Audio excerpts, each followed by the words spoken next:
Hi, welcome to Frontline Heroes. My name is Alyssa Penman, and today we're talking about inspiration. I was inspired by our Wednesday post on how to be a better manager and motivation, and I thought this topic deserved a little bit more attention. Um, what is inspiration? Inspiration is that intaking of air of life where you go, aha, and your mind is aroused to unusual activity or creativity or a particular emotion or an action. It's that moment where you get it and something goes off and you move on it. That is that feeling of inspiration. You want to inspire others. That's part of being a leader and part of motivating, but you're never going to inspire anyone else unless you yourself are inspired. So let's look first at how you can be inspired. First thing, other people. Other people are hugely inspiring, especially when they're full of passion. It's contagious. So surround yourself with people who are passionate. And you can do that by reading quotes, reading biographies, or watching biographies or documentaries about people in history who have done inspiring things. Having personal contact, networking. You find somebody who's full of energy and full of life and they're really doing things. Find those people and meet with them, learn from them, be around them, listen to them, and you will really get some of that rubbed off on you.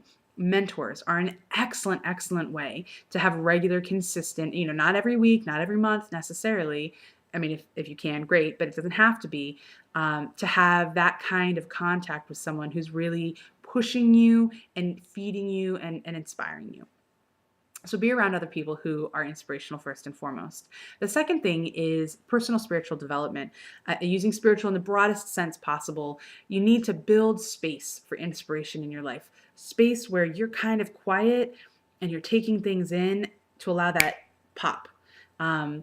That is really, really important. Finding that kind of soul food, I call it, things, little nuggets of things that just make you happy and feed your soul and kind of top you up so that you can turn around and be inspiring, give to other people.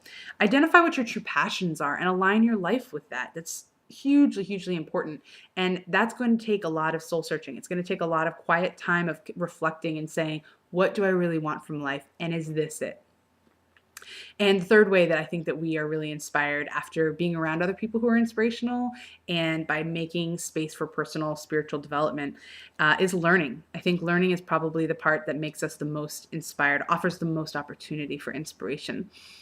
You can do this in so many different ways. You can take classes on almost anything, and that can inspire you to be excited about something or be passionate about something. Hands-on volunteering with an organization that is not the one you work for, in preferably some entirely different field. If you work on fair trade coffee, then go volunteer with some kids or some seniors. If you work with plants all day, go serve some food at a homeless shelter. There's just do something that's completely out of your comfort zone or aligned with a different passion that you have. Take tours of other organizations, other places, and see how they do it and see what speaks to you. Do interviews. I've been doing some informational interviews recently and I love it. I love getting to see how different organizations work and how people do their jobs. Photojournalism. Take a friend and a notebook and a camera and go learn about some other culture, some other neighborhood, some other, subculture, some hobby that people have, and really see how passionate and excited they are about it. And that really begins to influence you. So it's important to also, however, read journal articles and things like that to understand the real costs behind the social cause that you're working towards, to understand how it feels for people inside that. To get a different perspective than the day in, day out stuff, the task list that you're always associating with this cause. Get a different perspective, an outside perspective, a grassroots perspective maybe, can be really important. So for you to be inspired, I want you to spend time with people who are inspirational, make space for spiritual personal development, and really focus on learning, which is going to give you the opportunity to be inspired. Okay, now that you are so inspired, how do you inspire others? That is an excellent question. I think the first thing that you need to do is to challenge people. People really need to be challenged. They need you to ask them thought-provoking questions.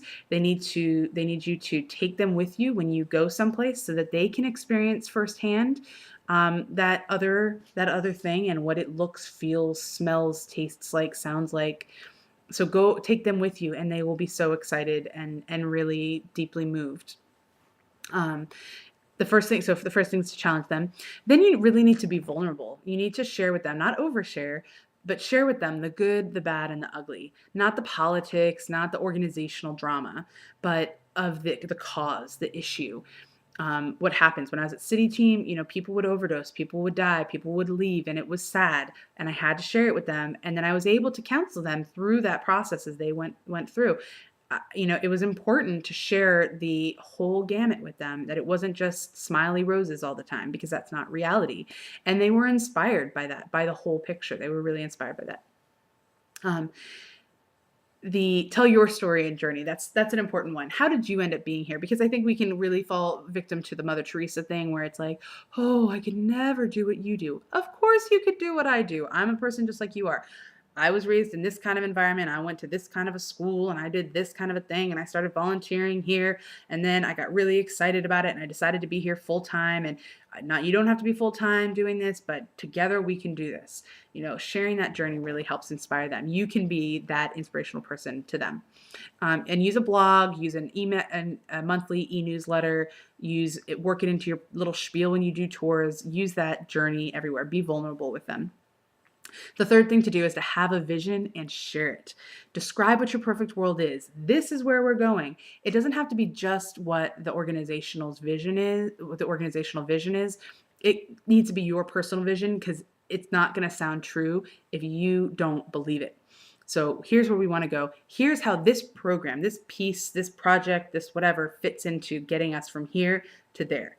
And how can we do this together? Make sure that you're including them in it. And it's not just, I'm going there. It's, we're going there, and I need you to come with me. So have that vision of what this really could be, and share it all of the time, because people begin to really catch it and buy it, and they get excited about it. And the last thing about inspiring others is affirming them. You don't have to be a Pollyanna, but you do need to be positive. You do need to be inclusive. You need diversity in your team. You need diversity of all kinds. I'm not talking about racial diversity, but diversity in political affiliation, diversity in religion, diversity in disability, diversity in age, diversity in interests, diversity in all walks of life. You need to have all of those kinds of inputs together so that we can set aside those differences and work together for the common cause. I think that can actually be more powerful than anything else. So you really want to be inclusive as well as positive. And then once they're there, you want to show them, you want to match the words of, we affirm you, thank you so much for being here, with the actions of, we respect you so much that we're going to make sure all this stuff is ready to go. When you get here, I'm going to listen to you. I'm going to offer you training. I'm going to really support you. So once you're inspired, you're turning around and inspiring others by challenging them to think, by being vulnerable about things with them, by being real with them, and by having a vision and really being able to paint that picture so that they can see exactly how they fit into the picture. And then affirming them and just being so excited that they're there and so excited about them personally. I think it would be hard for someone not to be inspired if you treated them like that. To wrap up, you deserve to live a life that is inspired, that's full of passion and full of vision and full of, just, I know what I want to do and I want to get out there and do it. It's so important. If you're not inspired right now in your life, reframe it to allow inspiration to find you. Make some room so that that spark can get in. And if you've reframed and you're just not there anymore, it's okay. It is so okay. You deserve to create the life that you want. Move to where your passion is. If your passion isn't in that job anymore, it's fine. It's your life. You're the only one that has to live it. And so don't feel guilty. I felt really guilty when I realized I was burned out and I had to leave the homeless shelter.